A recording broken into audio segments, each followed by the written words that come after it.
Sono stato frainteso. Il governatore Zaia prende le distanze dalle polemiche dopo le frasi di Borghezio sul neoministro all'integrazione Cécile Kyenge all'indomani dello stupro di una giovane austriaca a Valdagno ad opera di due nordafricani e condanna le scritte razziste spuntate a Padova. Invitare il ministro ad incontrare la vittima, dice il governatore, mi sembrava una cosa giusta. Io sono un'istituzione, se ho qualcosa da dire sul ministro dell'integrazione o su qualche altro ministro vorrei poterlo dire con civiltà senza ogni volta essere strumentalizzato.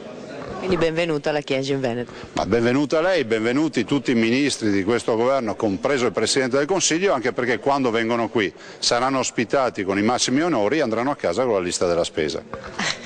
A proposito di lista della spesa, ci sono parecchie cose che vorreste da questo governo. Ma guardi, con 170.000 disoccupati, 700 imprese che anche quest'anno hanno fatto le valigie, hanno abbassato le serrande e se ne sono andate in Carinzia, perdendo 13.000 posti di lavoro. Le tasse qui da noi sono al 68%, in Carinzia al 25%. Vorrei dire a chi vive di palazzi romani che questi sono i problemi reali e siccome il Veneto assieme a altre 3 regioni fa parte di quelle 4 regioni che hanno un residuo fiscale attivo, ovvero lasciano soldi a Roma, noi ne lasciamo 18 miliardi all'anno, è bene che qualcuno a Roma si svegli e capisca che qui è il vero laboratorio per la ripresa dell'economia. La BCE ha tagliato i tassi, è una buona notizia, però deve essere produttiva. È una buona notizia perché passiamo da 0,75 a uno 0,50 di spread, il che vuol dire che se ormai si andrà verso un rendimento negativo è altrettanto vero che i cittadini debbono fruire di questo beneficio.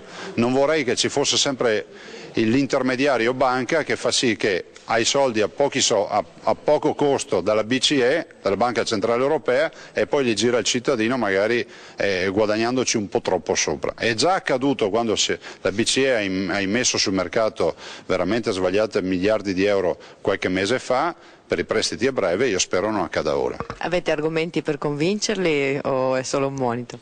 Ma ce li ha il popolo, 170.000 disoccupati e 65.000 cittadini che si sono suicidati e le difficoltà delle nostre imprese sono già dei buoni argomenti.